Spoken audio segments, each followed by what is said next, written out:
Olá, sejam todos bem-vindos. Nós estamos aqui agora para compartilhar com vocês o mini curso que vai falar sobre o desenvolvimento do pensamento algébrico no ensino fundamental, tomando então como base a BNCC.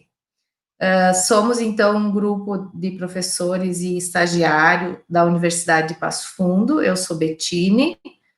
A professora Vanessa nos acompanha nesse mini curso e o nosso estagiário, Luiz Gabriel, que também vai colaborar com a nossa reflexão aqui sobre esse assunto. Então, inicialmente, eu passo a palavra para o Luiz Gabriel, que vai iniciar falando um pouco sobre a fundamentação teórica do nosso trabalho.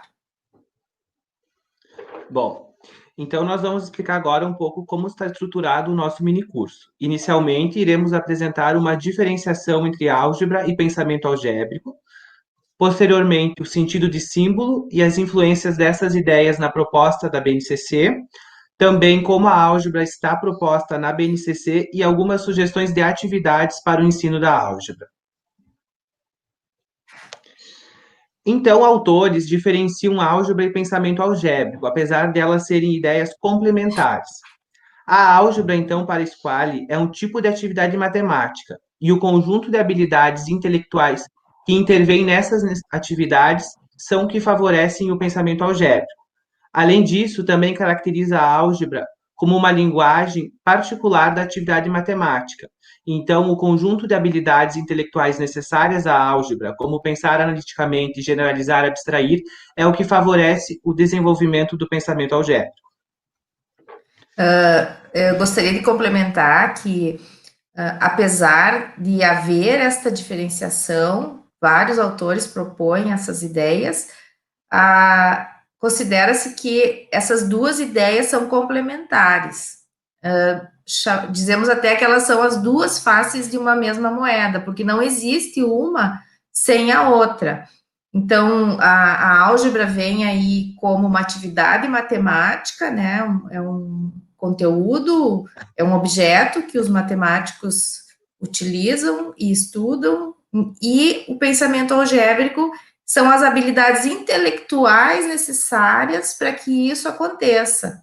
Então, existem várias habilidades: abstrair, pensar, generalizar, que são habilidades que são necessárias para desenvolver essa atividade matemática. Linz, então, ele apresenta a álgebra como conteúdo que faz sentido a partir do pensamento algébrico, que para ele é um meio de produção de significados. Então, é um meio de organizar o mundo ao modelar situações e manipular aqueles modelos de certa forma.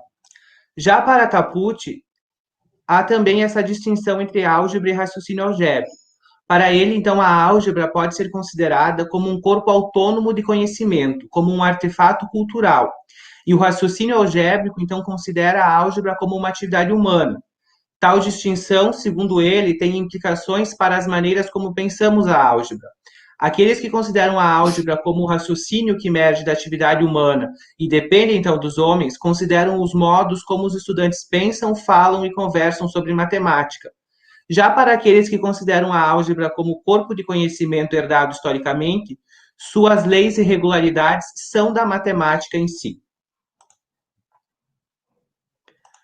Para Squally, o pensamento algébrico é constituído por habilidades que possibilitam pensar analiticamente sobre cada um desses componentes, que são, segundo ele, três componentes essenciais e indissociáveis da álgebra: a construção e interpretação de modelos algébricos de situações reais ou matemática, a manipulação de expressões algébricas seguindo regras pré-definidas e a elaboração e aplicação de estruturas algébricas de situações reais ou matemáticas e de procedimentos, regras, algoritmos, heurísticas.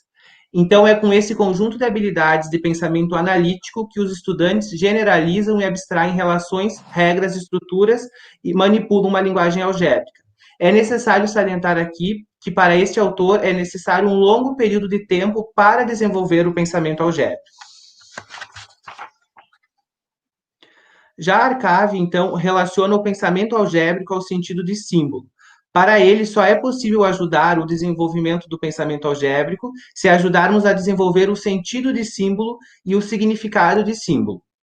Assim, então, o autor traz a ideia de symbol sense, que para ele existem 6 aspectos fundamentais que caracterizam este sentido de símbolo, que é a familiarização com os símbolos, que inclui a sua compreensão e um sentido estético de seu poder, quando estes são usados com o objetivo de mostrar relações e generalizações.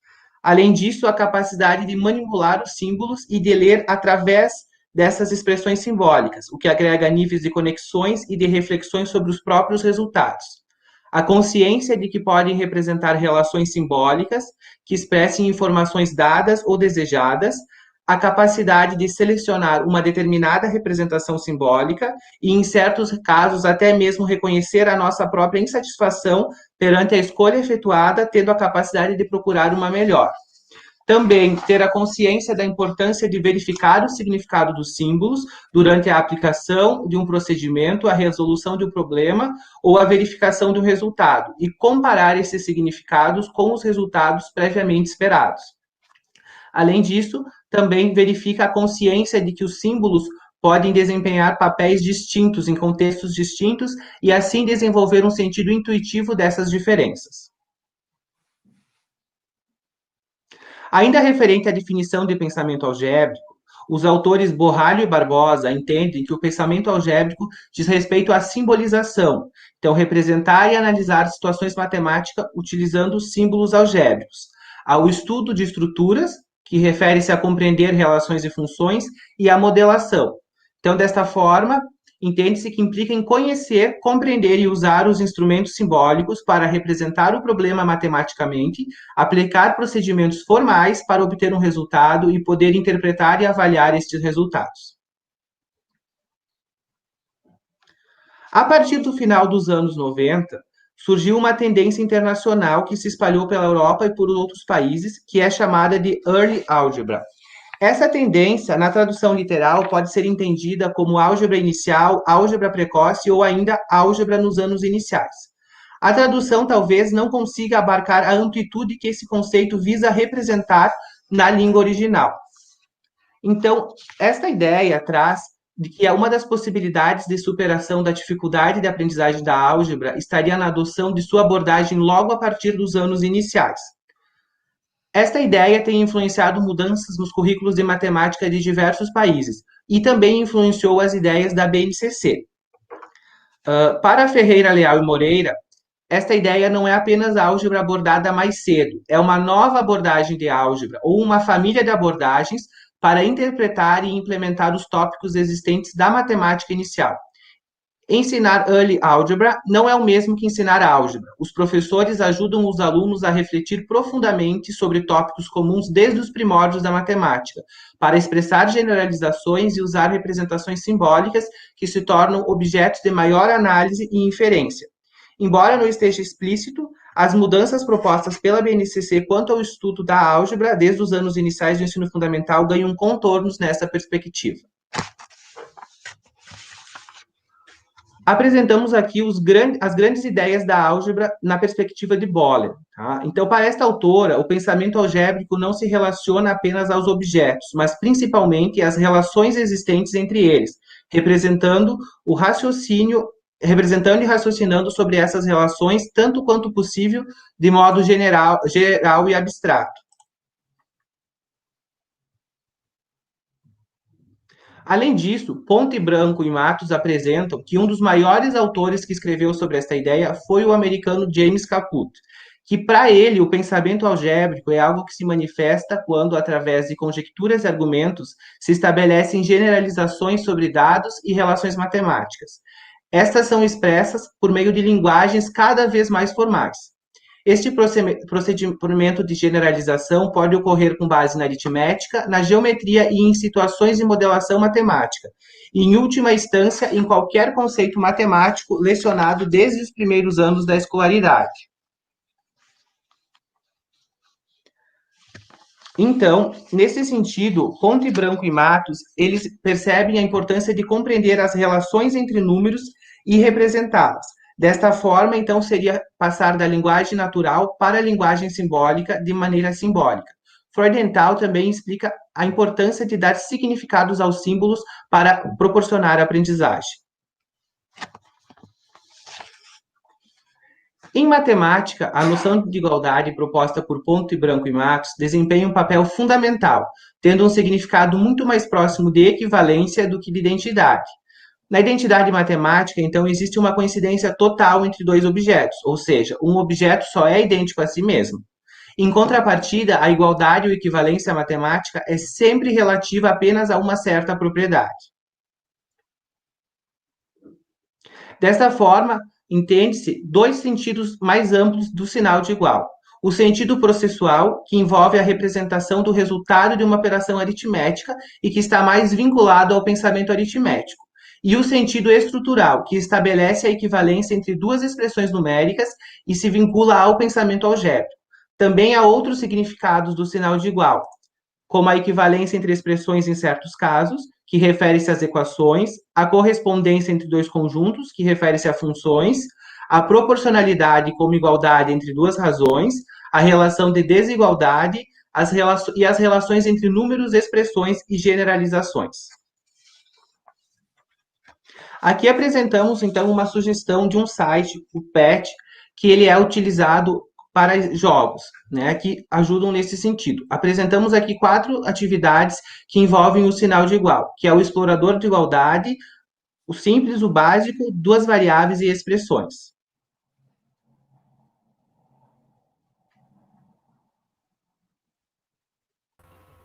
Após essa retomada, então,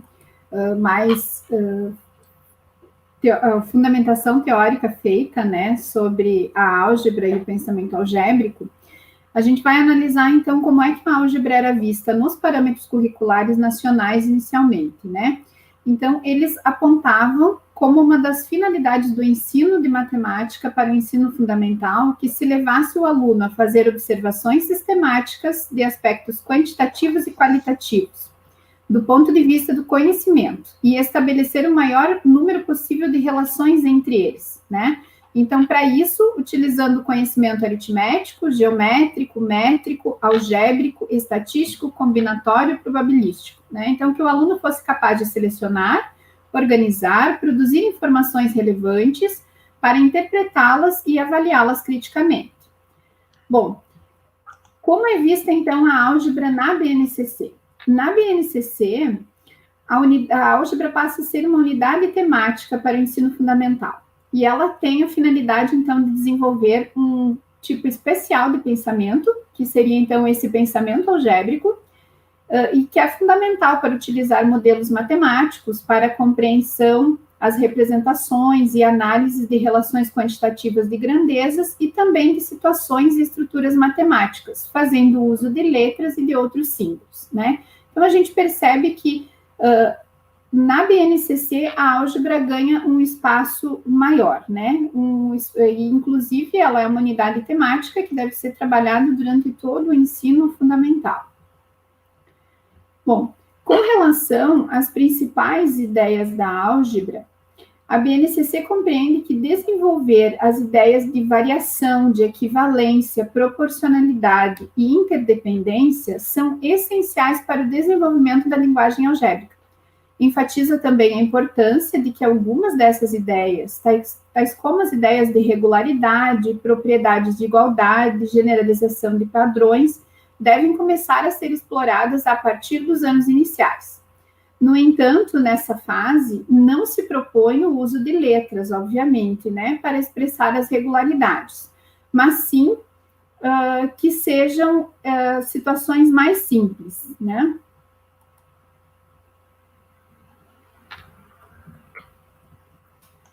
Bom, então nós elencamos alguns pontos que nos auxiliam um pouco a compreender o porquê desta proposta, né, da BNCC trazer essa proposta de abordar a álgebra desde os anos iniciais.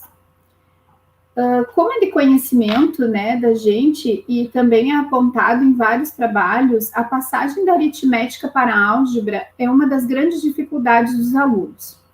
Para que o objeto de estudo fundamental da álgebra também deixe de ser apenas as equações, né, também uma tentativa de superar esses processos de ensino fragmentado, né? Então, inicialmente trabalhar com aritmética e depois com a álgebra. Valorizar também a vivência, né? Vivenciar o ensino da álgebra durante todo o processo escolar.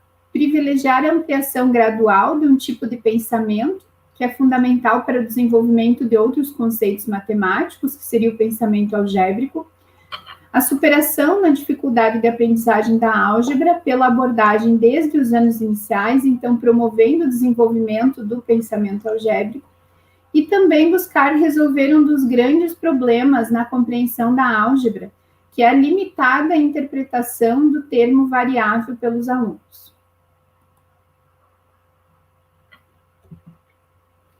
Bom, então, quais seriam as potencialidades, né, desta proposta? Garantir a alfabetização algébrica para a introdução da álgebra desde o início da escolarização, e o desenvolvimento de um modo de pensar que antecede o uso da linguagem algébrica. Mudar a visão dessa álgebra descontextualizada, apenas como um conjunto de símbolos separados uns dos outros, onde os alunos não entendem muitas vezes a necessidade da sua utilização. Ao contrário, né? Na maior parte das vezes, a gente escuta os alunos falarem que a álgebra é uma matéria muito complicada, que só existe para lhe dificultar a vida, né? Não conseguem enxergar uma aplicação para essa álgebra. E também a gente entende que interpretar e transitar entre as representações, as diferentes linguagens, contribui para o desenvolvimento do pensamento computacional.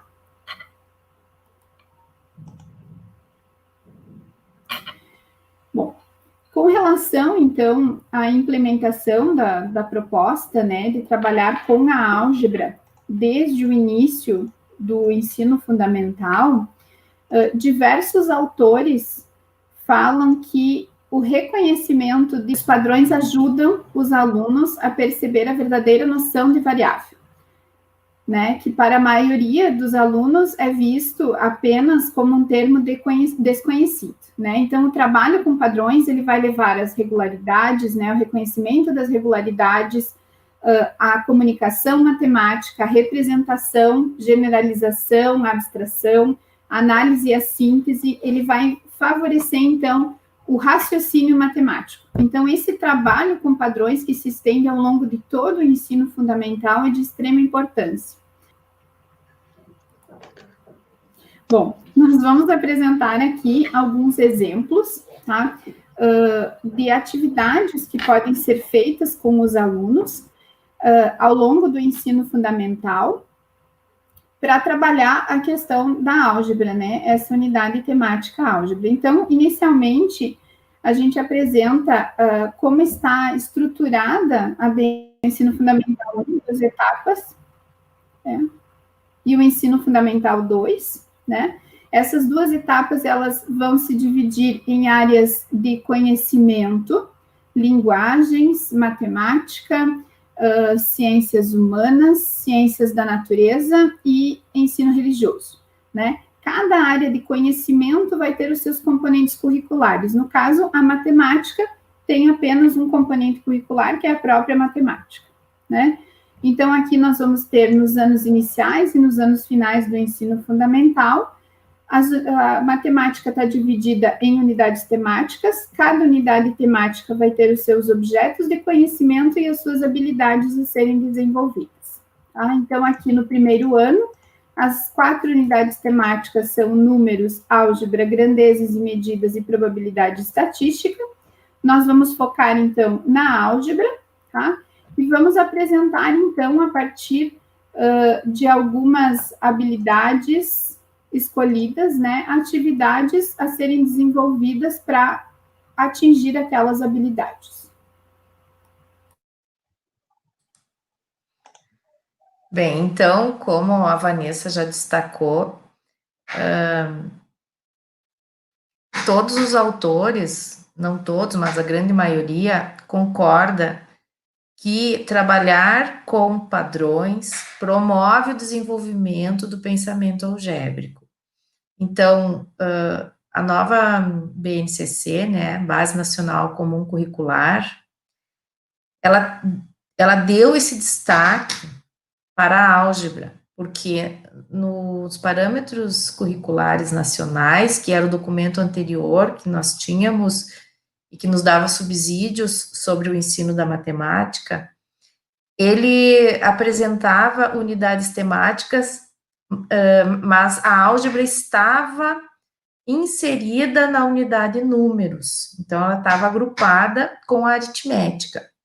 No entanto, esse novo documento, ele separou a álgebra da unidade números, então ela tem uma unidade específica para ela, não que ela esteja desvinculada da aritmética, porque uma vai complementar a outra, uma não é pré-requisito da outra, então existe essa questão de a gente querer realmente desmistificar essa ideia de que primeiro tem que trabalhar com números e depois com a parte algébrica e simbólica. Então, isso, com a base, isso se anula, né, se muda essa concepção, e então, esse documento, a Base Nacional, ela já sugere, né, na verdade, a gente vai ter que seguir esse documento, porque ele vem como normativo, então, nós vamos ter que obedecer a ele, nós vamos ter que cumprir o que está escrito ali, e ele, então, propõe que desde os anos iniciais, até antes, na educação infantil, já se comece a desenvolver e promover o desenvolvimento do pensamento algébrico, porque também já foi destacado, o pensamento algébrico, ele precisa de um longo tempo para se desenvolver, não é de um dia para o outro, de um ano para o outro, que hoje, nesse ano, eu não trabalho com álgebra, o ano que vem eu vou trabalhar, e o aluno vai conseguir acompanhar tranquilamente. Então, como já foi identificado essas questões que interferem na aprendizagem, né, e esse é um destaque que nós temos, né, já foi percebida essa dificuldade que existe na passagem, por exemplo, do 5º ano para o 6º ano, em que começa a se introduzir essas questões, e que sempre houve esse bloqueio, né, essa dificuldade. Então, a partir disso, a proposta agora, e também baseado em vários estudos, acontece que se acredita que, fazendo todo esse desenvolvimento ao longo do ensino fundamental, vai se tornar mais fácil, vai se tornar mais adequado fazer esse trabalho de ampliação do conhecimento a partir do trabalho que vai sendo gradativamente ampliando a complexidade, mas presente em todo o ensino fundamental. Então, antes dos anos iniciais, na educação infantil, já é possível trabalhar com padrões. Aqui nós vamos iniciar algumas sugestões a partir do 1º ano, de acordo com as habilidades colocadas, até porque na educação infantil a gente tem objetivos, né, de aprendizagem, e lá já dá para começar a trabalhar com padrões, seguindo a questão do conhecimento do corpo, né, então, trabalhar com o corpo, trabalhar com os sons, já podemos iniciar na educação infantil, e a partir do 1º ano, já então está sistematizado na base, habilidades que devem ser desenvolvidas com os alunos nesse aspecto.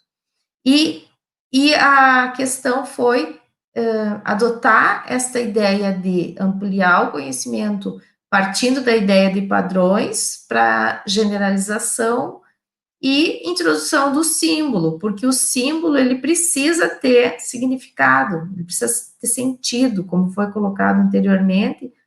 É muito importante que o aluno entenda e que ele dê significado para o símbolo, senão vai virar um amontoado de fórmulas e cálculos sem sentido.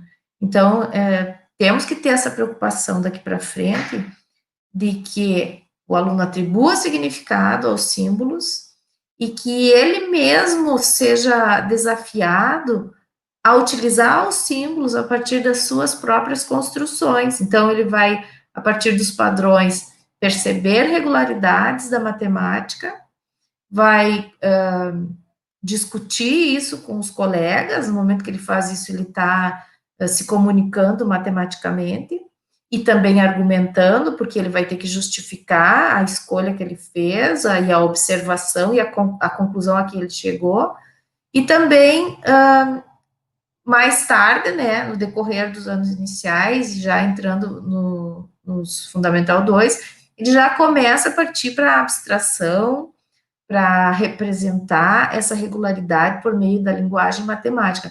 Então, vejam, é todo o ensino fundamental, por quê? Porque é uma linguagem, é mais uma linguagem que o estudante precisa aprender durante a sua formação. E desenvolver e aprender a se alfabetizar algebricamente não é do dia para a noite, né? Então, é um processo gradativo, em que vai se ampliando a complexidade, se aprofundando nas ideias da álgebra e também no pensamento algébrico, né? Os níveis de pensamento também vão sendo complexificados.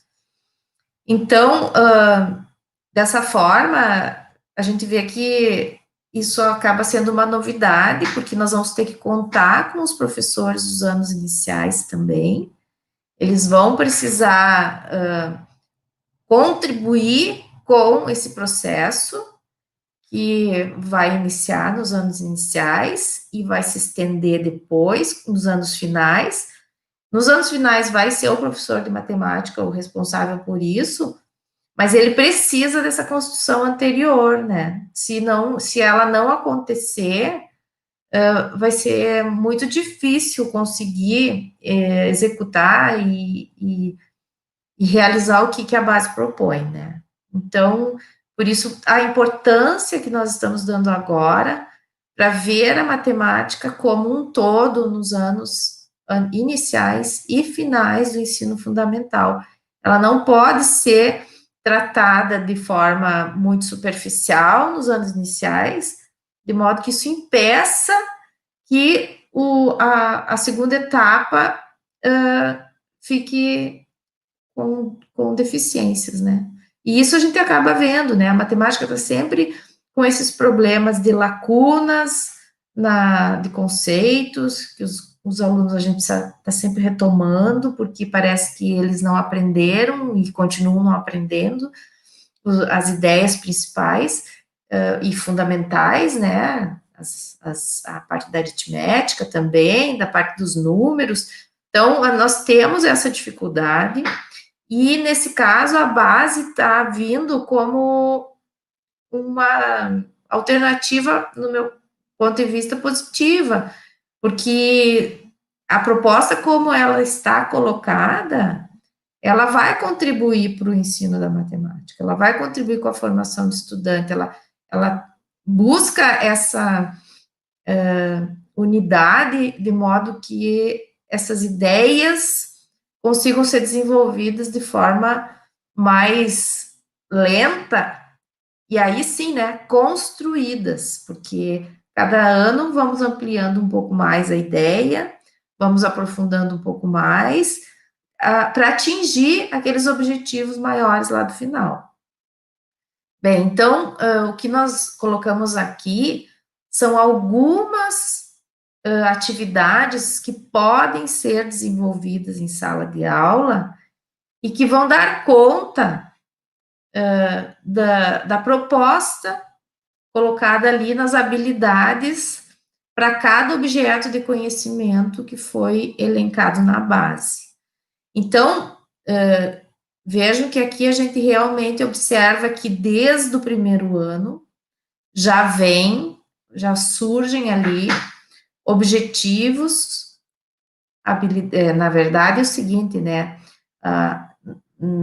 na BNCC houve uma mudança de nomenclatura também, né, a gente estava acostumado a falar objetivos, agora ela vem com essa ideia de habilidades, E a gente falava em conteúdo, né? O conteúdo tal, e a base coloca como objetos de conhecimento, e não mais como conteúdos.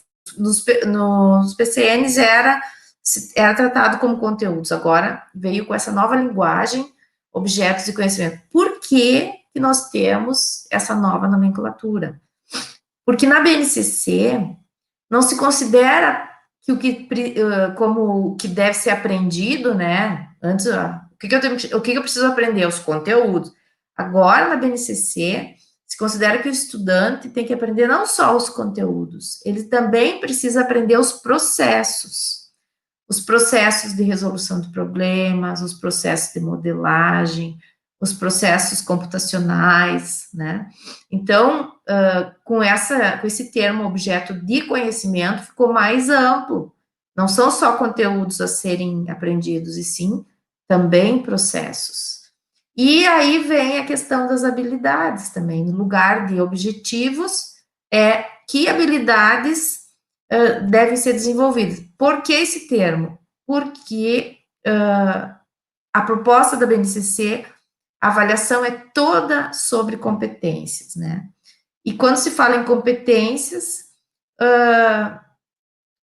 isso implica em habilidades. Então, é uma tendência moderna, outros países estão seguindo essa mesma tendência de avaliação por competências, e aí, nesse sentido, ele vai se mostrar competente se ele tiver aquela habilidade. Então, é para ficar coerente com a proposta que se mudou também esse termo de objetivos para habilidades. Então, a gente tem que compreender o documento. Não basta ler o documento e achar que está tudo entendido, né? Tem muitas coisas que estão subentendidas nesse documento, tem coisas que a gente ainda nem compreendeu muito bem, mas porque tem muitos conceitos que estão presentes na base, mas que não estão explícitos. E essa questão da ampliação do conhecimento ano a ano, que a álgebra vem desde o primeiro até o 9º ano, estou falando do ensino fundamental por enquanto, né?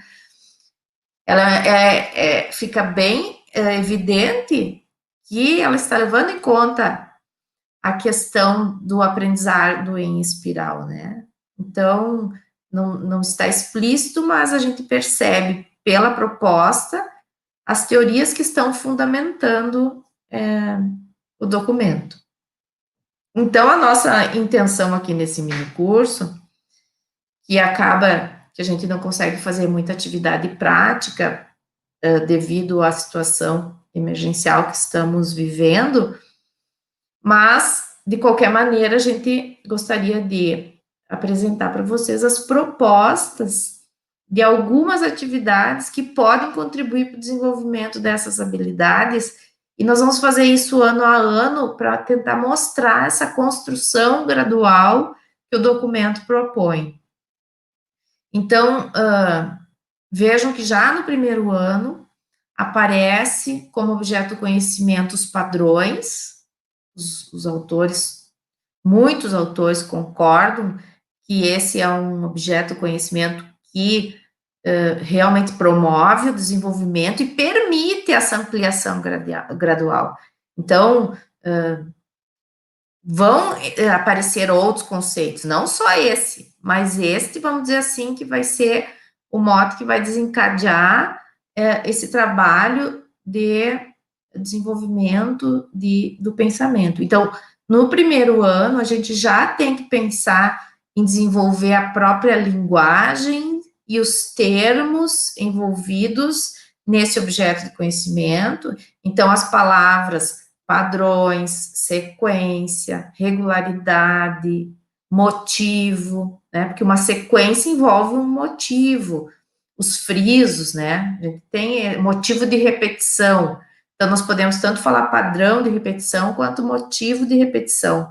Então, essas palavras vão ter que começar a ser inseridas no vocabulário das crianças, e já existem estudos que já na educação infantil eles já têm noções sobre isso, sobre padrões e sobre sequências. Então, a própria vivência, isso a gente não pode desconsiderar, a própria vivência das crianças, ela traz já esses conceitos, não sei se compreendidos totalmente, mas ideias, noções sobre isso, eles já trazem. Então, o professor tem que aproveitar isso também, tem que verificar, né, porque é importante verificar os conhecimentos que as crianças já trazem, e as próprias brincadeiras, né, elas envolvem, às vezes, repetição. Então, são coisas que precisam ser aproveitadas e incluídas nas atividades que vão ser realizadas. Então, os padrões já começam no primeiro ano,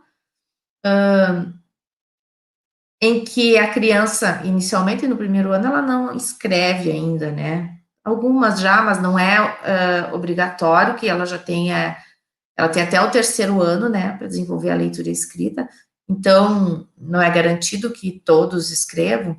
Então, nesse sentido, a gente pode trabalhar com figuras, com movimento, com danças, com brincadeiras, e com histórias envolvem sequências também. Então, todas essas atividades podem ser feitas para começar a fazer esse movimento de pensar.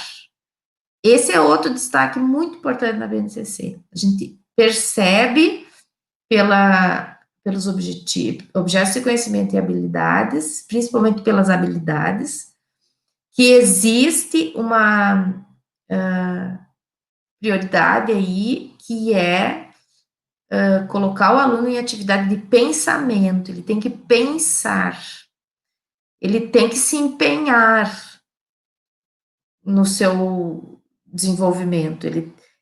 Na verdade, é a questão do aluno ativo, né, no seu aprendizado. Ele tem que se esforçar. Isso a Boller vem muito nesse sentido, de que só vai acontecer o desenvolvimento se tiver um esforço, né? Não basta apresentar atividades que tudo seja fácil, que tudo seja imediato. A gente precisa propor atividades que façam as crianças pensarem. E os padrões têm esse objetivo, e eles promovem e permitem que a gente faça isso. Agora, nesse sentido, nós temos que dar um destaque muito especial aqui para o professor.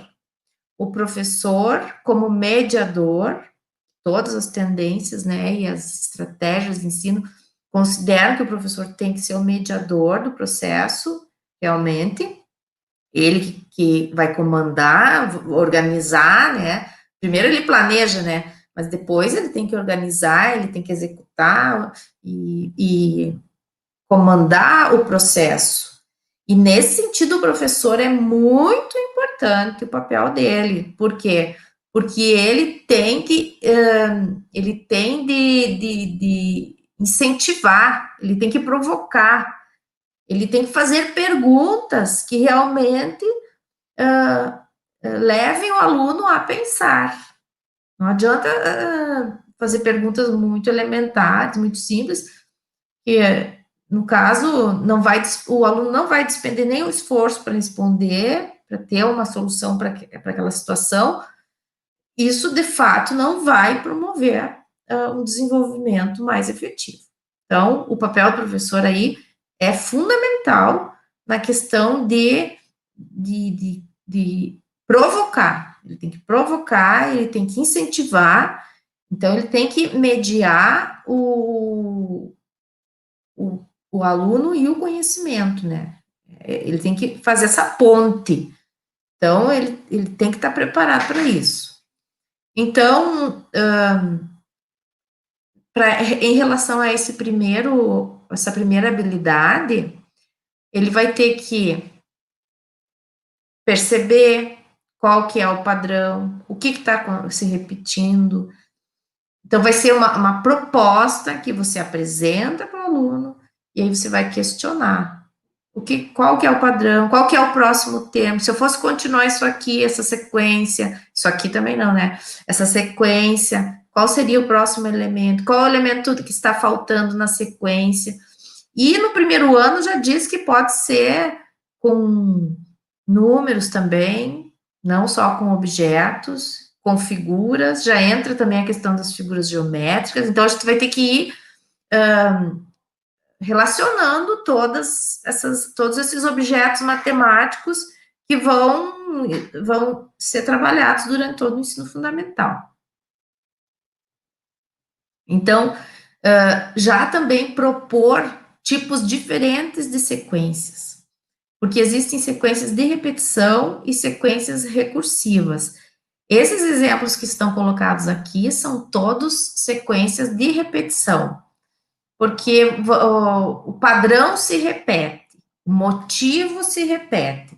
Então, nesse primeiro exemplo ali dos triângulos, ó, existe uma repetição, é triângulo azul, triângulo vermelho. Aí repete, triângulo azul, triângulo vermelho. Então, tem um padrão de repetição. A gente pode trabalhar com materiais, figuras, no caso ali, desenho, ou as próprias figuras, melhor ainda, porque eles podem ir colando, né? O Lego é uma boa alternativa para isso também. Ali temos 3 exemplos de padrões diferentes. Então, padrões de 3 em 3, padrões de 1 e 2, ó, 1 laranja, 2 amarelo, 1 laranja, 2 amarelo. Padrão muito importante também, à medida que vai trabalhando esses padrões, é relacionar o tipo de padrão. Então, estabelecer os padrões como estão colocados ali no alto, ó, o padrão AB, AB, AB. Então, identificar, já começar a estabelecer relações de que os triângulos, eles obedecem ao padrão AB, AB, AB. E aquele Lego laranja e azul também, AB, AB, AB, porque é um de cada, um de cada, um de cada. Já o padrão laranja e amarelo, vejam que é outro tipo de padrão. Laranja A, amarelo BB. Laranja A, amarelo BB. Então, é um padrão ABB, ABB. É outro tipo de padrão. E identificar que existem e que aquele das crianças ali embaixo é do mesmo tipo. Ó, é 2, 1, 2, 1. Então, identificar essas semelhanças entre os padrões, tudo isso exige análise, exige reflexão, exige discussão entre grupos, e por isso, a melhor estratégia, a melhor tendência de ensino, tendência da educação matemática que nós podemos usar para desenvolver esse tipo de pensamento algébrico e o trabalho com padrões, vem a ser a investigação em sala de aula. O trabalho de investigação em sala de aula é um trabalho em que o professor apresenta a situação para os alunos e geralmente vai ter ou material ou sequências numéricas para o aluno analisar, perceber essas regularidades. O professor vai elaborar perguntas em relação ao material que ele distribuiu. O aluno vai discutir, vai elaborar conjecturas, vai levantar suas hipóteses, vai então chegar numa conclusão, e essa conclusão deve ser socializada com os outros grupos da turma, ou seja, no momento em que ele socializa, ele vai precisar argumentar para mostrar que a solução dele tem sentido, tem lógica, é válida. E os colegas vão também argumentar se acharem que não é verdadeira, que ela não é válida, então eles argumentam também. Então, você está ali desenvolvendo todas aquelas características ali que foi apresentada antes, envolvida nos padrões. Então, é abstrair, é perceber regularidade, é se comunicar, é argumentar, é a linguagem também, né, a própria linguagem algébrica, primeiro linguagem natural, depois linguagem algébrica, linguagem pictórica também, né, nos primeiros anos dá para trabalhar com desenho, com cartões, com brincadeiras de roda também. O que dá para fazer? Existem brincadeiras em que você vai repetindo o movimento. Por exemplo, você está brincando de roda, dá um passo para frente, daí passa por todos, depois um passo para frente e um pulinho, Todos repetem. A próxima, passo para frente, um pulinho e levanta a mão. Então, tem aquelas as brincadeiras que também envolvem padrões de repetição. Então, com o corpo também, não é só com figuras, não é só escrito. A questão do material concreto, manipulativo, né? Criar, fazer centopeias de massa de modelagem, que você vai fazendo as bolinhas e vai escolhendo a cor e vai determinando um padrão. Mas a questão muito importante é o questionamento que o professor vai elaborar para ser feito naquela atividade. Isso é fundamental. Então, nós temos inúmeros recursos. Dá para usar cantiga de roda, dá para usar cartões. Por exemplo, aquele ali dos menininhos e menininhas, você pode usar cartões e ele pode criar o seu padrão. Né? E dá para usar materiais que ele recolhe lá no pátio, folhas, pedras, e eles depois criarem as suas sequências, os seus padrões, tudo isso é possível. Então, recurso a gente tem bastante, mas o processo é que vai ser muito importante para efetivar exigir esse esforço que ele vai ter que fazer para achar, para encontrar uma solução. Até coloquei aqui dois exemplos com questionamentos, para a gente perceber que nível de questionamento precisa ser feito com as crianças. Então, você tem aquela sequência de triângulos ali, ó. Você vai perguntar, que cor tem o sexto triângulo? Ou seja, ele tem 5. O sexto, o próximo, vai ser de que cor? Começa devagar, né? Agora, e o 10º? Ele pode, se ele tiver as figuras com ele, trabalhando ali com o material, ele pode ir fazendo até chegar ao 10º e observar qual é a cor do 10º. Ou ele já pode abstrair, né? Então, isso a gente tem que respeitar o nível do desenvolvimento de cada criança. Umas vão precisar construir a sequência toda, eu acho que no primeiro ano vai ter que ser feito isso mesmo, e outras vão até já começar a tentar descobrir sem fazer, porque eles são espertos, né? Eles querem economizar. Então, esforço. É por isso que o trabalho do professor é tão difícil, porque ele tem que ir atrás daquilo que os alunos muitas vezes não querem, né, fazer, que é o esforço. Para aprender, precisa esforço. Não adianta a gente se iludir e achar que a aprendizagem não exige nada da gente, que a gente só fica esperando que vai acontecer. Não. Precisa a participação ativa para aprender. Bem, outras perguntas que podem ser feitas. De que cor são os triângulos na posição par? De que cor na posição ímpar? O triângulo azul vai estar em qual posição? Par ou ímpar? Veja, já está trabalhando com números pares e ímpares. No seguinte ali, olha o tipo de pergunta. Continue a sequência. Então, ele já percebeu que padrão que aquela sequência ali apresenta. Qual é o grupo que se repete? Qual é o padrão? E olha que perguntas mais elaboradas aparecem aí. Se construir uma sequência com 10 meninos, quantas meninas haverão? Então, no primeiro ano, a ideia é essa, é ele fazer, observar, tá? Não tem que já sair respondendo, abstraindo, não. Vamos fazer, porque é para ser um processo lento. Então, vamos fazer, vamos construir a sequência, vamos ver lá no 10ª posição, quem que vai estar lá, ou vamos colocar 10 meninos seguindo a sequência, e vamos ver quem que vai ser o próximo elemento, e quantas meninas a gente precisou para construir essa sequência, e já na próxima pergunta, na 30ª posição, aí já pode ser que podemos pensar, porque se nós analisar até o 10º, vamos pensar que mais 10 são 20, mais 10 são 30. Mas isso o professor não pode falar, ele vai ter que induzir, por isso que eu digo ao mediador.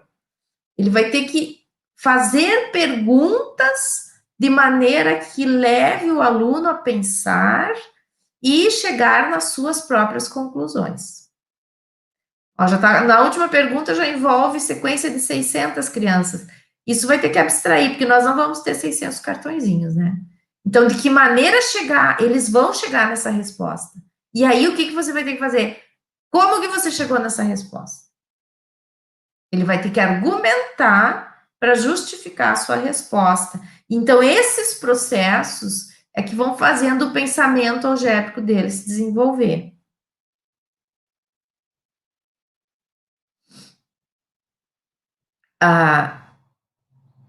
Nesse caso aí, coloquei esse exemplo para destacar que também é importante já começar a construir tabelas em relação às sequências. Naquela sequência ali, ó, nós temos um padrão, ó, macaco, cachorro, macaco, gato.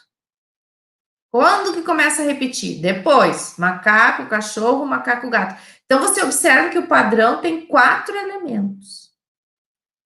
E nesse grupo de repetição, você organiza quantos de cada elemento numa tabela. Então, já começa a trabalhar também com tabela, com leitura de tabela, com organização de dados. Tudo isso vai levando gradativamente aos conceitos matemáticos, porque os conceitos são coisas mais amplas, são coisas que envolvem vários conteúdos, e aí a gente chega no conceito. Então, também perguntas ali que vão levando a isso.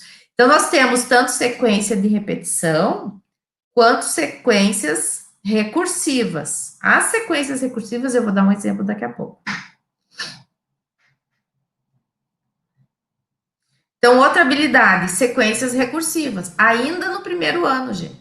Sequências recursivas, você vai observar tanto novamente, com figuras, com o corpo, dá para trabalhar também, com desenhos, com cartões. Dá para trabalhar com cartões e como aquele dos meninos e meninas. Deve ser tapa alguns, e aí pergunta qual que seria o elemento que está tapado, depois destapa, mas antes de destapar, questionamentos, sempre. E as sequências recursivas com números no primeiro ano, ó, já indica para trabalhar com mais 1, menos 1, mais 2, então sequências em que você vai pulando naturais, né, ou de 1 em 1, ou de 2 em 2, ou diminuindo. E alguns exemplos de sequências recursivas que podem ser trabalhadas. Por exemplo, a sequência ali do seta e quadrado. Observem que é uma sequência recursiva porque ela aumenta um em relação ao anterior. Então, ela é recursiva porque a continuidade depende do anterior. Então, vejam que a seta não mudou, mas o quadrado era 1, depois passou para 2, depois passou para 3. Novamente, ó, o destaque para estabelecer os padrões na forma simbólica. Então, veja ali, ó, a sequência seta e quadrado, ela vai ser do tipo AB, ABB, ABBB. Então, existem outras sequências que também seguem este padrão. É isso que é importante. Você está generalizando, você poderia pedir para eles. Agora, cria uma sequência desse tipo com bolas, com estrelas. Você pode pedir com objetos, né? Pode ter na sala de aula, pedrinhas, folhas. Então, você pede para ele construir uma que tenha a mesma característica daquela. Já estamos generalizando, né? No momento que a gente percebe que várias sequências podem ser expressas pelo mesmo padrão, isso dá para trabalhar com o Lego também, muito bom, porque você tem várias pecinhas ali para fazer as montagens. E numéricas no sentido de aumenta 2 ali na primeira, ó, 3, 5, 7. A segunda também vai envolver só números pares. E coloquei até 10 com elemento faltante, então, para também já percebendo, de acordo com o padrão, qual é o elemento que está faltando. E um exemplo também de sequência recursiva, com os tipos de perguntas que podem ser feitas. Gostaria também de destacar que esses exemplos que a gente está apresentando não são criações nossas. A gente retirou da bibliografia, tem muitos materiais provenientes de Portugal que apresentam exemplos desse tipo, materiais muito bons, e alguns aqui no Brasil também, que inclusive usam esses novamente. Então, nós temos vários trabalhos já apresentando e aplicando, né? Então, já com resultados de aplicação desse tipo de atividade na sala de aula. Então, essa aí é uma sequência de palitos, que você pode pedir o quê? Para continuar a sequência, analisar cada etapa da sequência, quantos palitos usou. Isso aí dá para construir com palito, né? Qual que é o padrão? Qual que é o próximo? Qual que seria o 10º elemento? Então, perguntas que vão fazer pensar e pedindo por quê, sempre. Explique como você chegou a essa conclusão. Não basta dar a resposta. Para desenvolver esse pensamento algébrico é porque é um processo de regularidade. Então, a gente tem que observar qual foi a regularidade que aconteceu aí.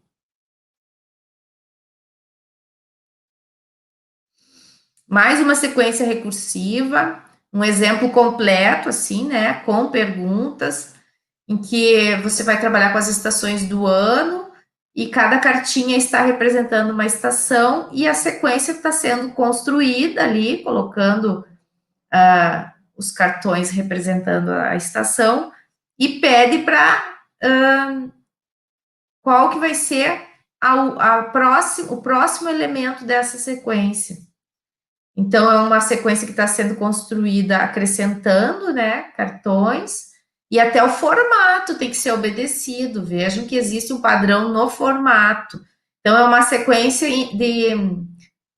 que o padrão mesmo, ele vai ter 4 elementos, né? Então, eu preciso de várias etapas para conseguir identificar o padrão. Os 3 primeiros, por exemplo, não me dizem qual que é o padrão. Eu não consigo identificar o padrão com poucos elementos nessa sequência. Então, também, uma série de questionamentos, qual que é a próxima, faz com as cartinhas, faz colagem, eles mesmos podem desenhar os cartõezinhos deles, fica mais interessante. Já no segundo ano, nós temos também o objetivo de construir sequências, os 2 tipos, repetitivas e recursivas, e também já ampliar um pouco que envolverem números naturais, já com maior complexidade, de 2 em 2, crescente, de 3 em 3, de 5 em 5, a gente já pode até já trabalhando sem, claro, nomear essas coisas, mas já trabalhando com os múltiplos, trabalhando operações, né, quando você soma 2, diminui 2, e eles mesmos identificarem os padrões, qual que é a regularidade e os elementos ausentes. Então, observem que não mudou, né, o objeto do conhecimento é o mesmo do primeiro ano, mas agora com um nível mais ampliado de dificuldade, né, de profundidade. Que atividades nós poderíamos fazer? Tem a atividade do colar de contas, né? Então, você pode fazer isso concretamente. Pode ser, ali tem, nesse exemplo tem cilindros e esferas, mas poderia ser com contas todas coloridas, né? 3 de uma cor, 2 de outra. E aí você pede para o aluno continuar até terminar o fio, identificar o padrão de repetição. Novamente vem a tabela para a organização de dados e, inclusive, com elementos faltantes na tabela. Então, ele identificar que elementos estão faltando, completar e ainda argumentar, né? Depois ele vai ter que justificar a solução que ele apresentou. Esse aí é um exemplo que foi retirado da Nova Escola. Então, esse site é muito utilizado pelos professores, né? Tem muitos planos de aula, muitos exemplos interessantes, mas acredito assim que nós podemos pegar esses exemplos, mas explorar de forma mais aprofundada, né? Então, mais perguntas, que mais atividade pode ser feita, porque, claro, ali os planos são de uma aula, né, 1 hora. Então, a gente pode utilizar essas ideias e explorar mais a sala de aula quando for trabalhar com elas. Mas a ideia é, ó, padrão, qual que é o padrão? Elementos faltantes, né? Essa é uma sequência de repetição, né? Dá para perceber, não é de recursiva, de recursão, então, mas são exemplos interessantes, né?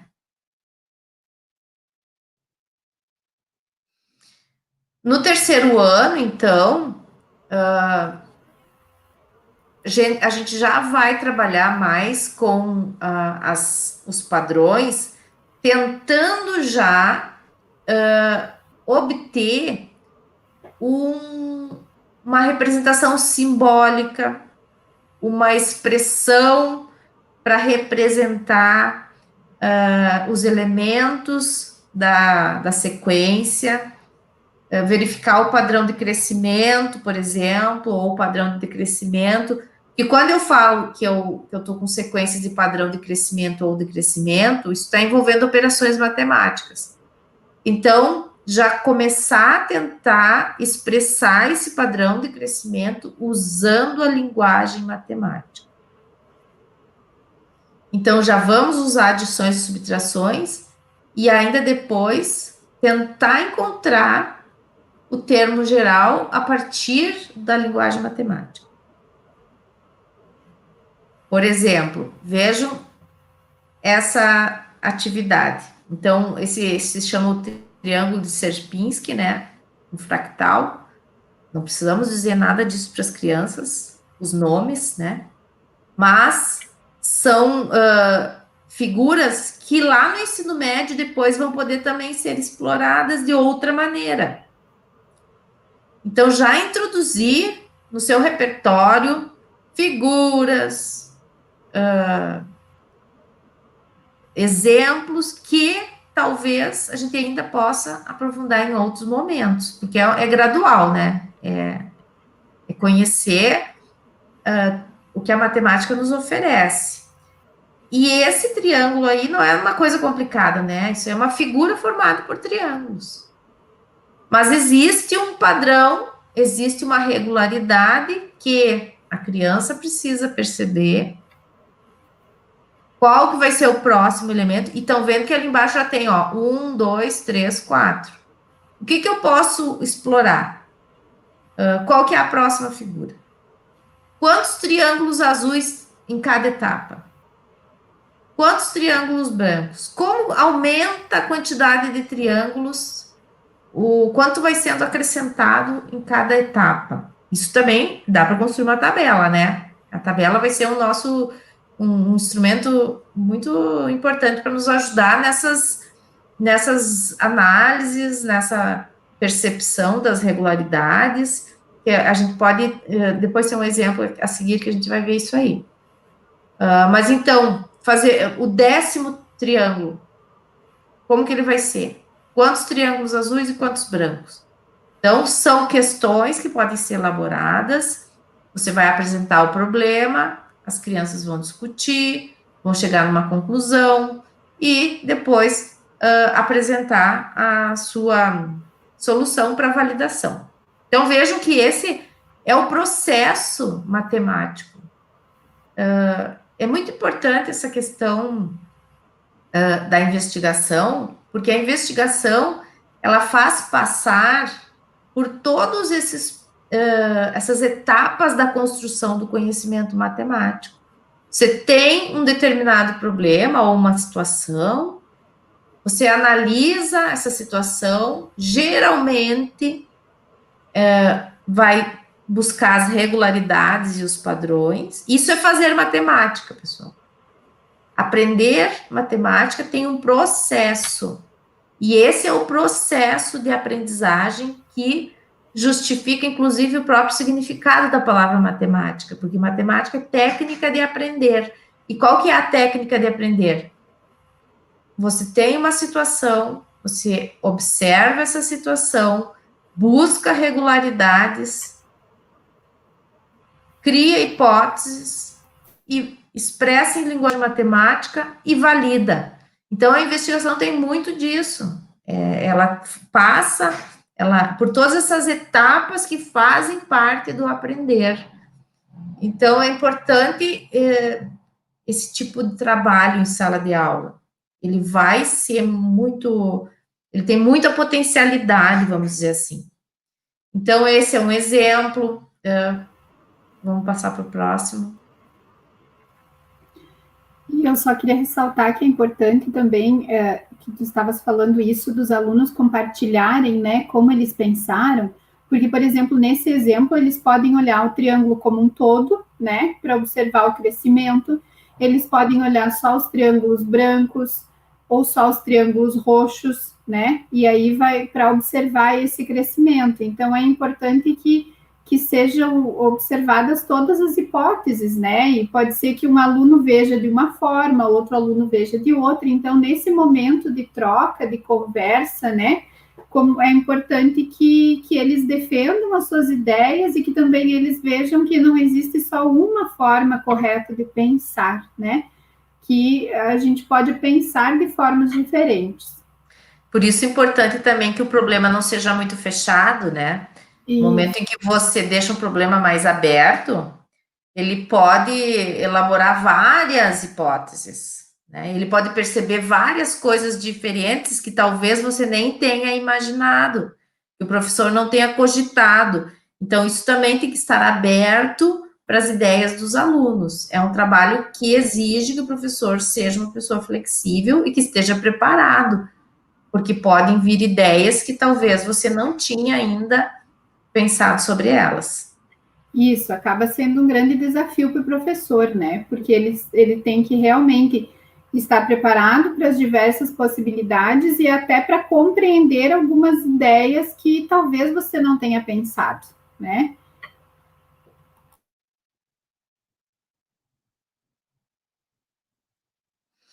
Então, em relação a sequências numéricas envolvendo adição ou subtração, então tem essas tiras numéricas com elementos faltantes para eles completarem, depois argumentarem como que foi encontrada essa solução e por que dessa solução, explicar como conseguiram chegar na solução. Esse aqui é um exemplo também interessante, já envolvendo sequência recursiva. Então, vejam que é um acréscimo ao anterior, né, o elemento anterior. Então, qual que é a observação? Primeiro é como seguiria essa sequência, né? Qual que é o próximo elemento? Isso sempre tem que ser explorado, porque é isso que vai destacar a regularidade. E o desafio é na 100ª posição. Quantos botões? Nós não vamos construir 100 imagens dessas, a gente pode até construir umas 5, 6, mas 100, né? Então, isso força com que ele elabore uma lei que vai dar essa resposta para ele. Então, a tabela vai poder ajudar muito isso. Passa, por favor. Porque o que ele pode pensar? Olha essa sistematização. Isso aí é uma coisa que talvez o aluno vai explicar quando ele for apresentar a sua conclusão lá, o seu resultado.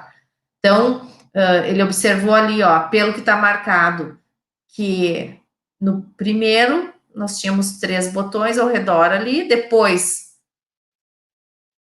6, depois 9, ou seja, o que vai aumentando ali é um múltiplo de 3. Então, vejam a tabela. O primeiro é um botão mais 3. A segunda é um botão mais 2 vezes 3, um botão mais 3 vezes 3. Então, com esse estudo, claro que eu estou sendo rápida aqui, né, pessoal? Mas com esse estudo e com essa análise, ele tem condições de chegar numa generalização do tipo 1 mais 3 vezes N, né?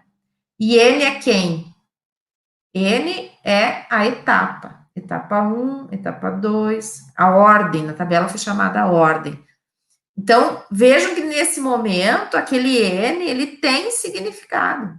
Você está atribuindo significado, sentido àquele símbolo.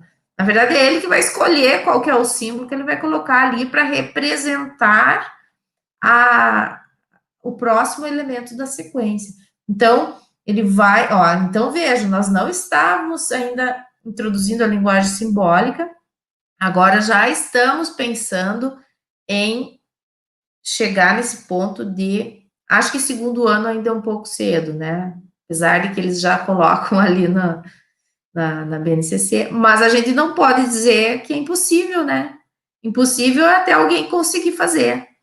Então, dá para experimentar, propõe a tarefa, vê se eles vão conseguir chegar nessa generalização. Se eles não conseguem, o ano que vem retoma, lança de novo a proposta, e aí vê se avaliou, se evoluiu, ampliou, né? Se desenvolveu mais o pensamento até o ponto de conseguir fazer isso.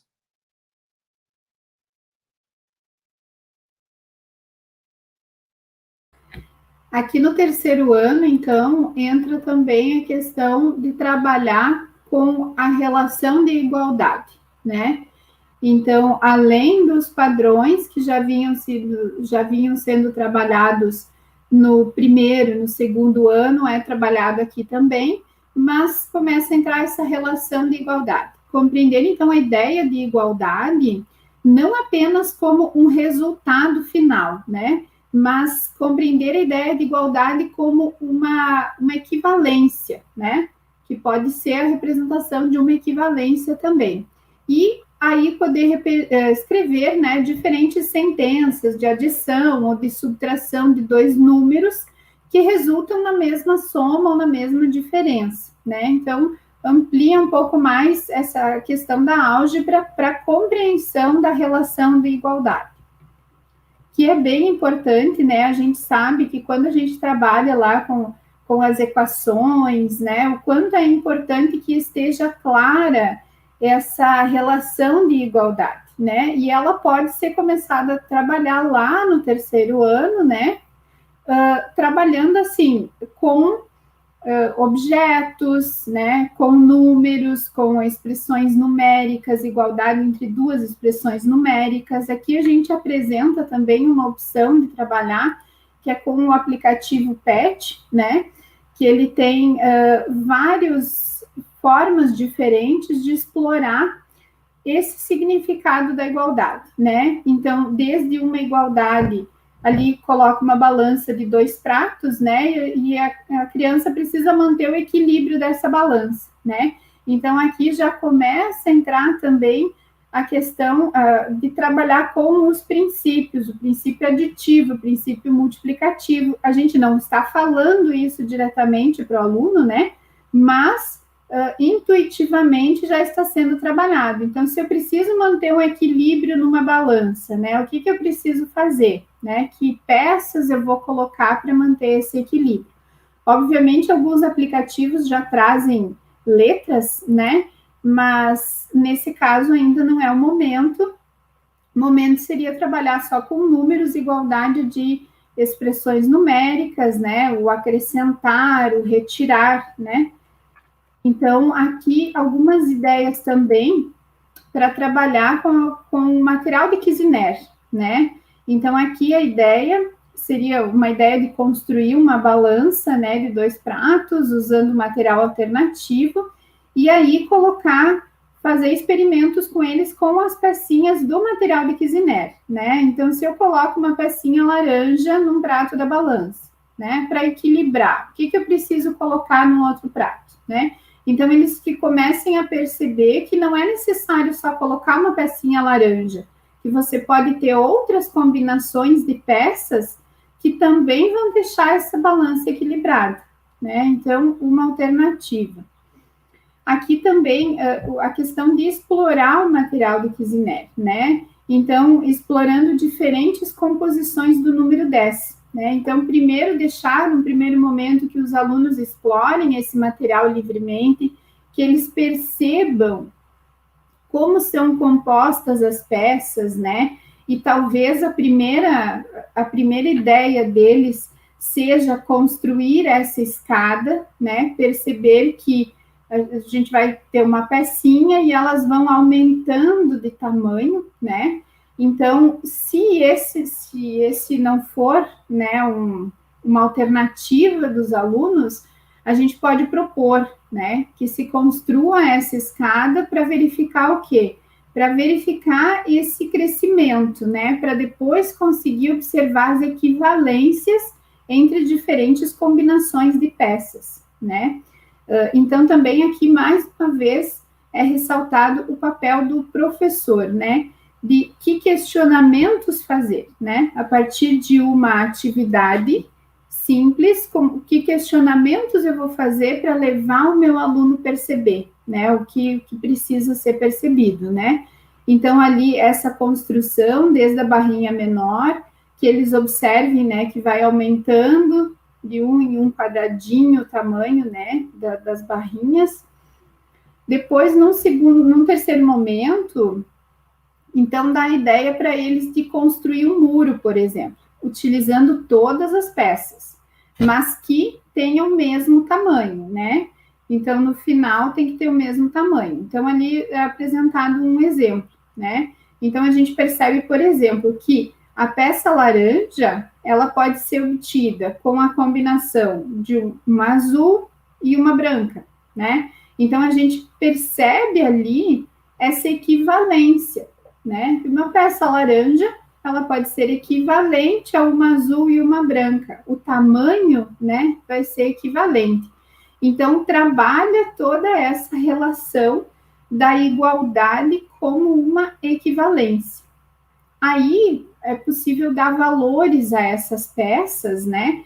Então, como, por exemplo, aqui no início, pode dar valores, a pecinha branca vale 1, a vermelha 2, 3, e assim por diante, né? Vai aumentando 1, e com esses valores, o aluno consegue montar igualdades numéricas, né? Então, ali a pecinha laranja vale 10, né? A azul, 9 mais 1. Então, 10 igual a 9 mais 1, que também é igual ao quê? Também é igual a 8 mais 2, que também é igual a 7 mais 3. Então, que o aluno consiga perceber que o sinal de igualdade, ele não é apenas utilizado para mostrar um resultado, né? Do 9 mais 1 igual a 10. Mas também para mostrar essa equivalência. 9 mais 1 é igual a 10, mas também 8 mais 2 é igual a 9 mais 1, que é igual a 10, né? Então, trabalhar com essa equivalência. E esse trabalho começa lá no terceiro ano. A gente sabe quanta dificuldade a gente tem até com os alunos maiores na questão de resolução de equação, né? Por exemplo.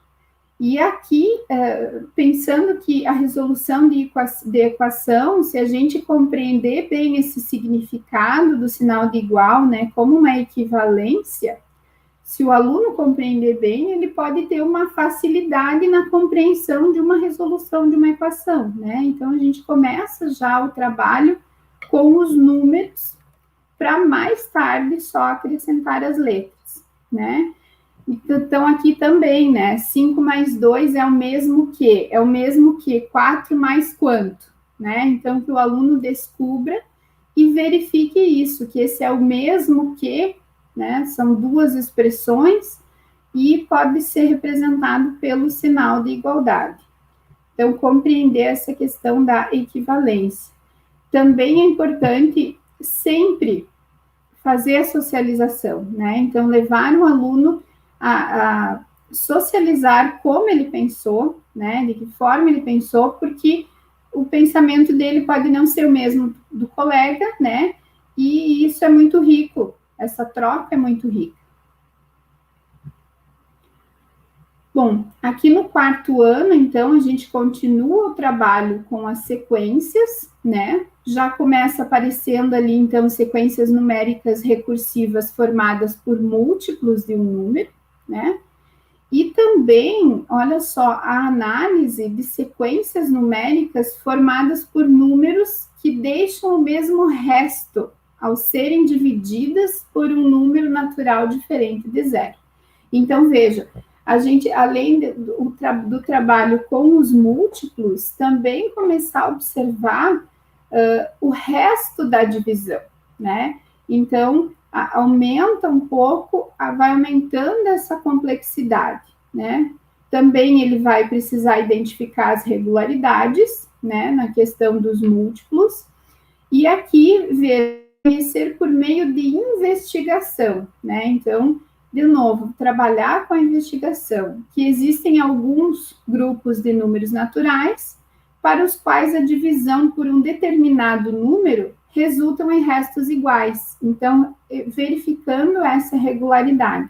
Então, a gente percebe bem esse aumento, né, na dificuldade das situações que são propostas. Então, por exemplo, aqui, né, a gente tem aqui uma sequência de figuras e eles são levados a pensar como é que eu iria desenhar a 4ª ou a 5ª caixinha. Ali são caixinhas, né? A menina faz uma coleção de caixinhas e ali são as imagens das primeiras caixinhas que ela teve, né?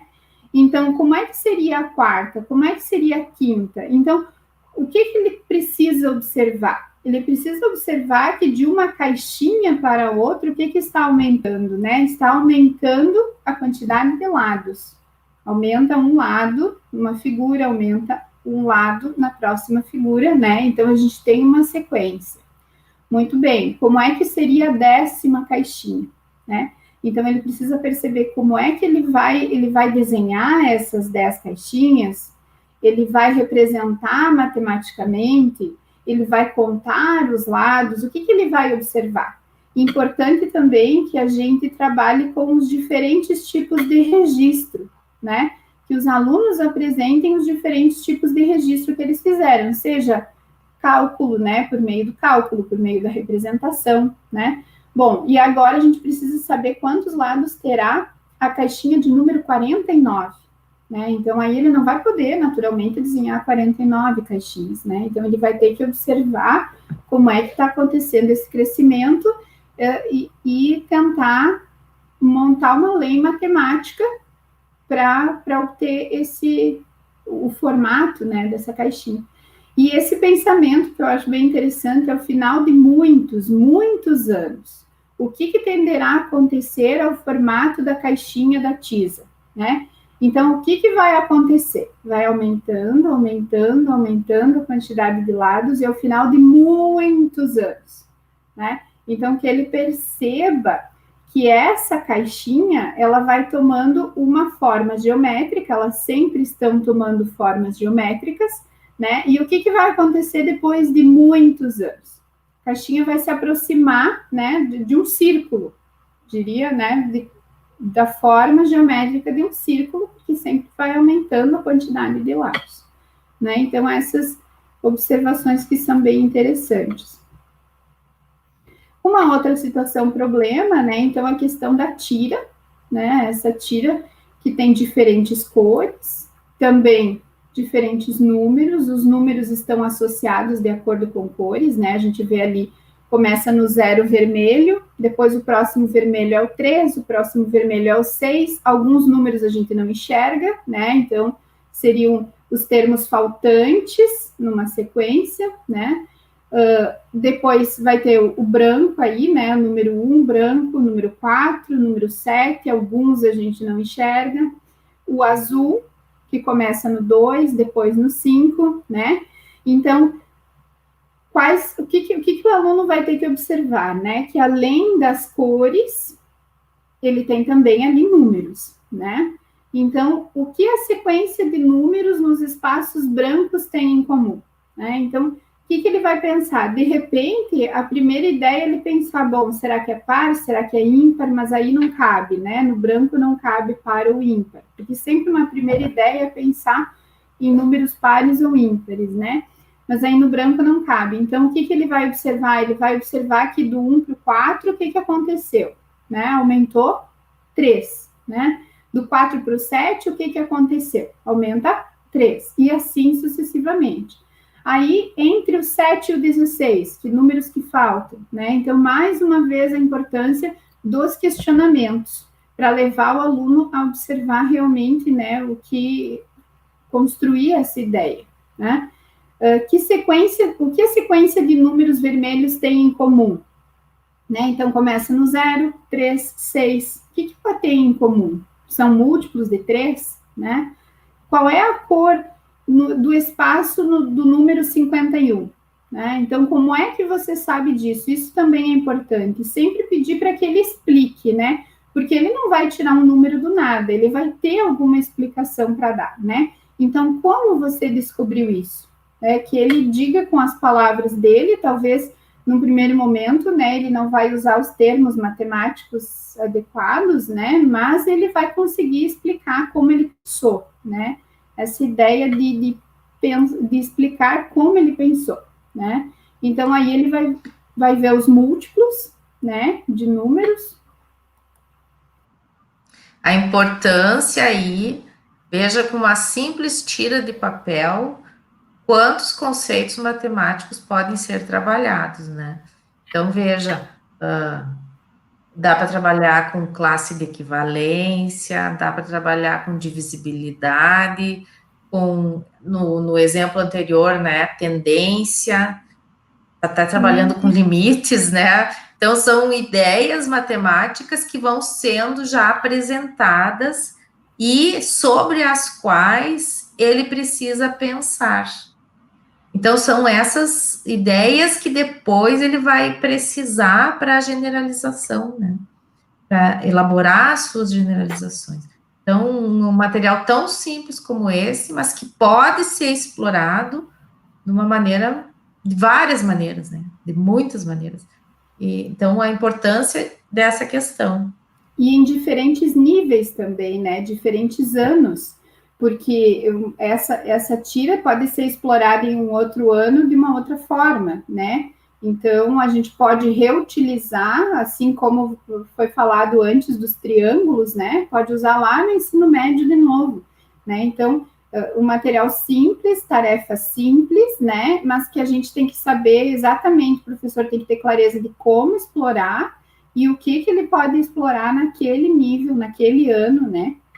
Em específico.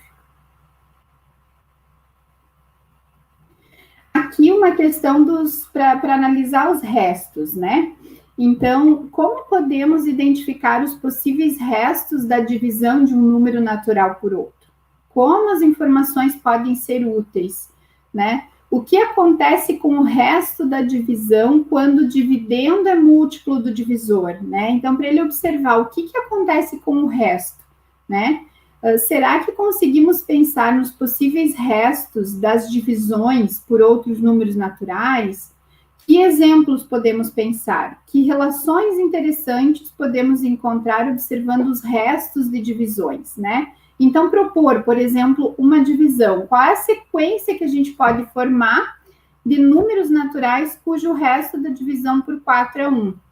Né? Então, aqui, por exemplo, né? Quando o dividendo for múltiplo de 4, né? 4 dividido por 4, né? Dividendo é múltiplo de 4. 8 dividido por 4. O 8 também é múltiplo de 4. O 12 dividido por 4. O 12 também é múltiplo. Então, o que ele começa a perceber? Que se ele faz uma divisão em que o dividendo é múltiplo do divisor, o que vai acontecer com o resto, né?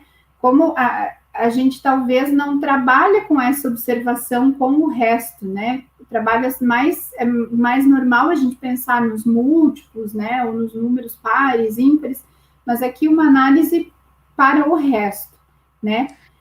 Essa questão é importante aqui, porque você pode, a partir disso, construir novas sequências, né? Por exemplo, a sequência dos números em que é a divisão por 4 tem resto 1. Então, o 5, o 9 e o 13 vão formar uma sequência, eles fazem parte de uma classe de equivalência, que é um conteúdo que é de ensino superior, né? Mas já essas ideias, por mais que você não formalizou, de uma linguagem matemática mais avançada, você já está trabalhando com isso. Ou seja, o pensamento está funcionando. E pedir, solicitar que eles façam todas essas análises, depois muda o dividendo, muda o divisor, muda para os múltiplos de 5. Então, quem faz parte, ó, os de resto zero são os próprios múltiplos, 4, 8, 12, 16. Muda o divisor para 5. Os de resto zero são os múltiplos de 5. Então, levar a todas essas abstrações, a todas essas observações de regularidades, construir novas sequências, cada uma com uma característica diferente, isso é explorar realmente os conceitos matemáticos. E perceber também, né, que se o meu divisor é 4, o meu resto nunca será maior do que 3, né? Se o meu divisor for 5, o meu resto nunca será maior do que 4. Então, fazer essa análise seria um brincar com números, né? Mas aquele brincar consciente. O que nós podemos analisar? Quais são todas as informações que a gente pode tirar de uma simples divisão, né? Então, toda análise que a gente pode fazer é o pensar matematicamente, é o desenvolver o pensamento matemático, né? E a gente está falando aqui de 4º ano do ensino fundamental, né? Bom, aí nós vamos, então, agora para o 5º ano, né? O que se amplia lá no 5º ano, né? Então, passa-se a ver, então, as propriedades da igualdade, né? Então, primeiro ele já entendeu essa relação de igualdade, aí entram as propriedades da igualdade, essa noção de equivalência, né? Então, vejam novamente habilidades, concluir por meio de investigação, né? Então, colocar o aluno para pensar, para observar, para trabalhar com os números, né? E verificar. Então, aqui no caso, ele vai verificar o quê? Que a relação de igualdade se mantém se a gente adicionar, subtrair, multiplicar ou dividir cada um dos membros por o mesmo número, né? Então, na verdade, já são os princípios de equivalência, né? O princípio aditivo, o princípio multiplicativo já entra aqui nessa ideia que ele vai ter que observar que isso acontece, né? E aí também a questão de resolver e elaborar problemas, e cuja essa conversão das sentenças matemáticas seja em uma igualdade com uma operação em que um dos termos é desconhecido, né? Então já entra aqui o termo desconhecido, ainda nós não estamos dando nomes, falando em incógnitas, enfim, mas já é um termo desconhecido, já é um exercício que ele vai ter que fazer, né? E aqui a gente traz de novo a opção desse explorador de igualdades lá do PET, né? Que ele vai trazer várias opções, né? Vários níveis para a gente trabalhar. Então, também trabalhando com a balança de 2 pratos, inicialmente ali com objetos, né? Aqui, então, né, observando ali, se a balança está em equilíbrio, né, a gente tem 3 objetos de um lado, né, 2 bolinhas e um quadrado, 2 bolinhas e um quadrado do outro, né, a balança está equilibrada. O que aconteceu que desequilibrou a balança, né? Então, fazer essa observação. Bom, o que eu preciso fazer para a balança continuar equilibrada, né? Então, trabalhar essa questão dos princípios usando essas atividades, né? Aqui, inclusive, nesse outro caso, a gente pode dar valor, peso, né? Digamos assim, para os elementos que a gente tem ali, né? Então, aí já vai montando uma sentença, um quadradinho mais um triângulo é igual, né? Então, já vai montando ali a sentença da igualdade de acordo com os valores que a gente vai dar. Então, já está trabalhando com a questão, né, de um termo que tem um certo valor, né, que pode ser desconhecido quando eu deixar a balança em desequilíbrio, mas que eu vou encontrar quando eu equilibrar a balança novamente, né? Então, já trabalha toda essa noção da equivalência. Aqui também, né? E aí, bom, mantendo a igualdade, eu quero manter essa igualdade. É possível descobrir quanto equivale uma maçã, né? O que você precisa observar nessa igualdade? Como você chegaria na resposta? E sempre importante, né? Não esqueça de registrar o que pensou. A importância do registro, né? Seja ele por meio de um cálculo, seja ele por meio de escrita, um registro que depois você possa compartilhar com os seus colegas, né? Então, no momento que o aluno explica também, ele consegue organizar melhor o seu pensamento. Então, bem importante essa questão do registro. E aqui já está entrando, então, os símbolos matemáticos, né? Em meio às figuras. Aqui também uma outra atividade, né, parecida com a anterior, mas que você consegue descobrir os valores, né, das frutas. Então, por exemplo, a maçã é igual a 7, aí se eu tenho 5 mais uma maçã, isso equivale a uma uva, né? Então, quanto é que vai valer a uva? Vai ser 5 mais 7, né?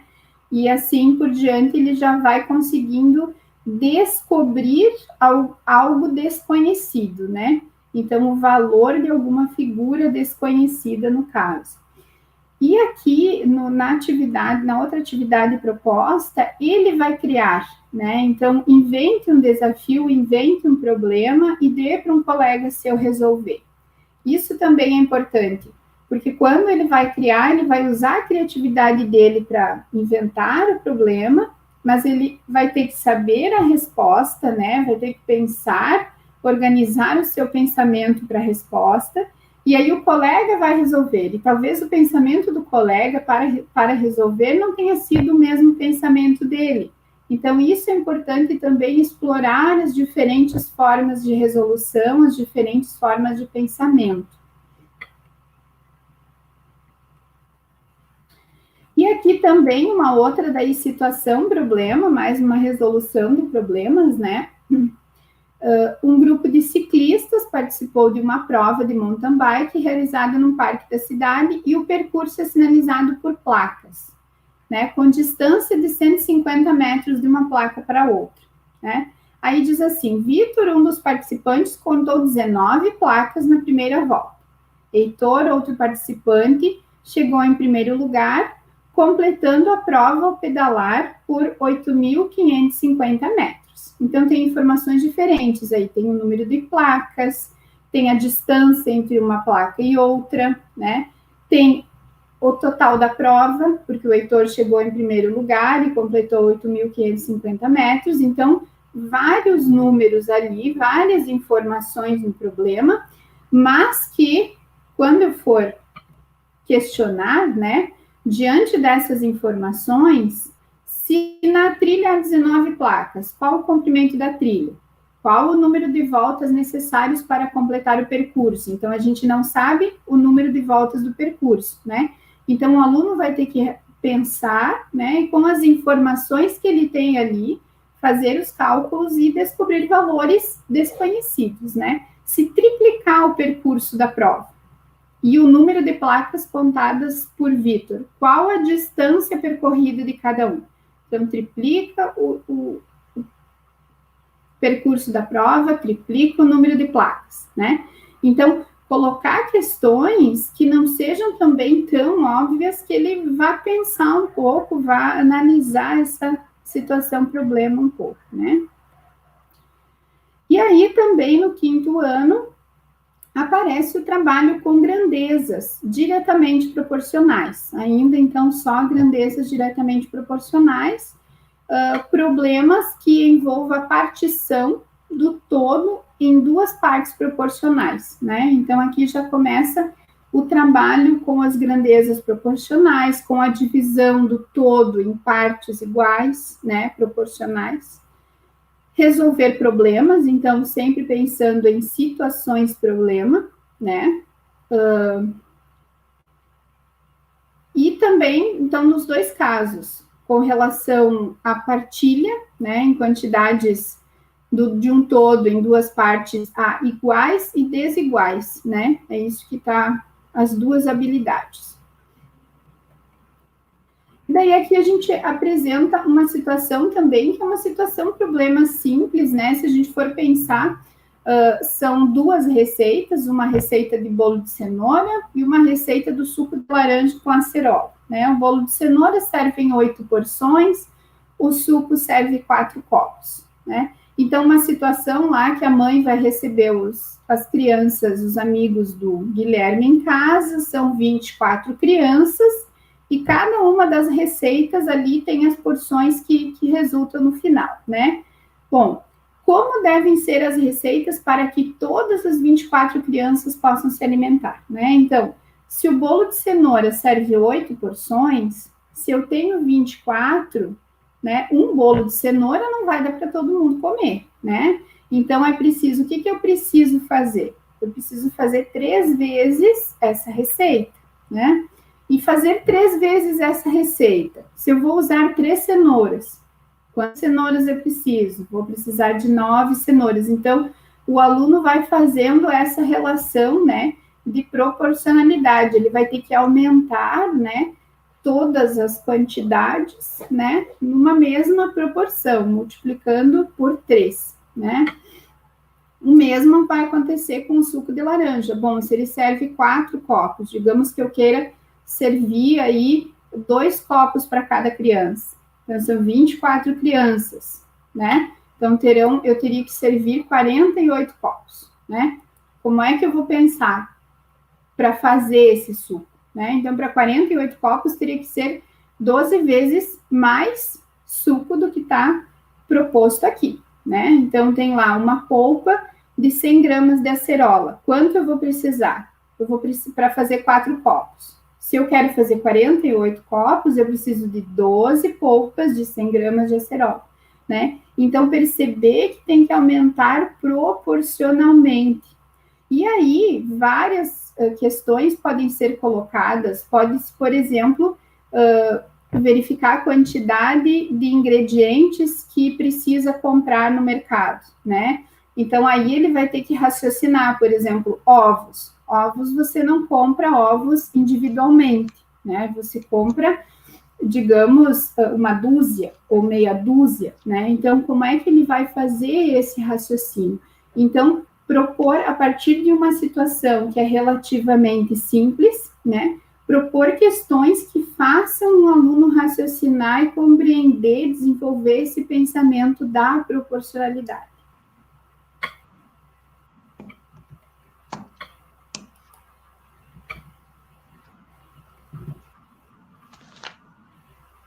Bom, agora nós iremos apresentar, em linhas gerais, o que a BNCC propõe para o ensino de álgebra no ensino fundamental 2. As equações não são mais, então, trabalhadas exaustivamente nos 8º e 9º anos, mas isso não quer dizer que elas deixam de serem vistas. Como já foi apresentado anteriormente, as ideias básicas de equivalência são vistas desde o ensino fundamental 1 e a questão de equação do primeiro grau inicia seu estudo, então, no 7º ano.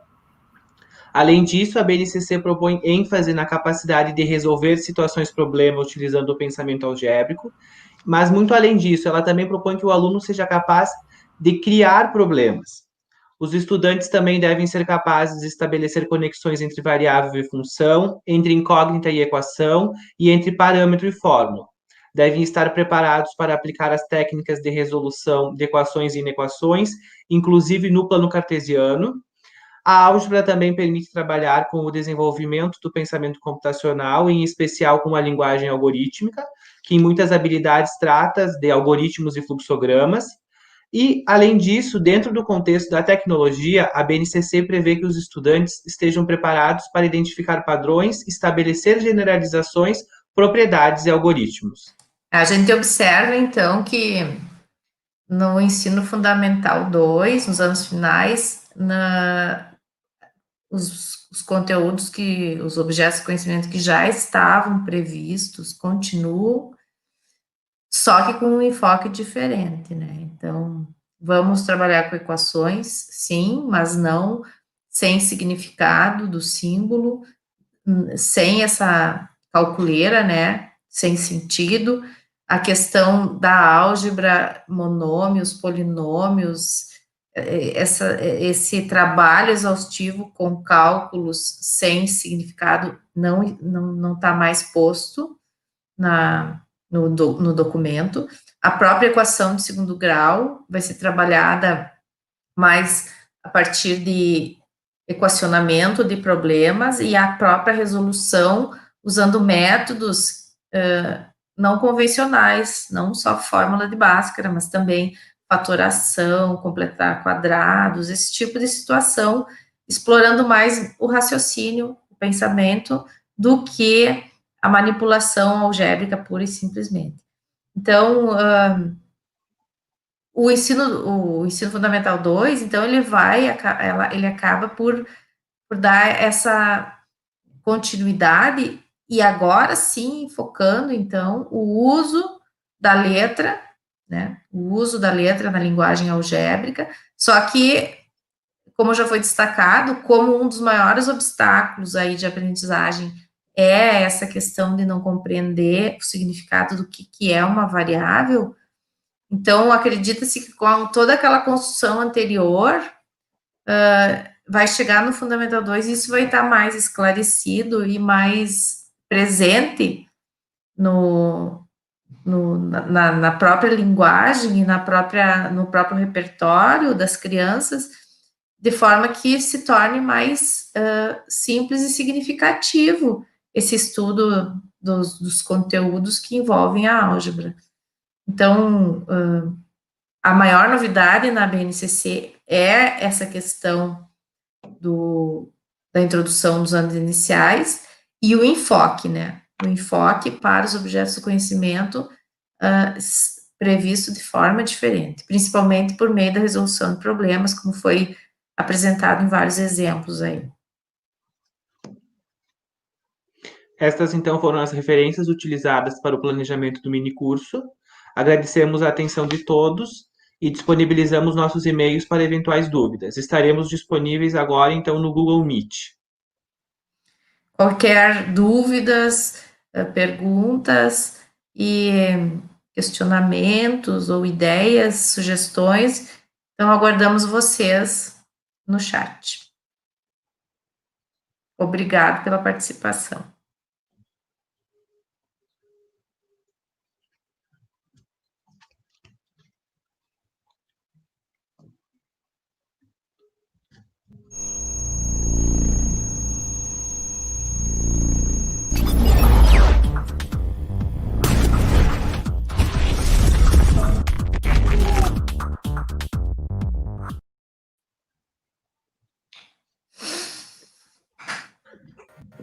Oi, pessoal, desculpa, meu computador deu uma travadinha e eu não conseguia colocar a vinheta. A prof. Rosana tinha me mandado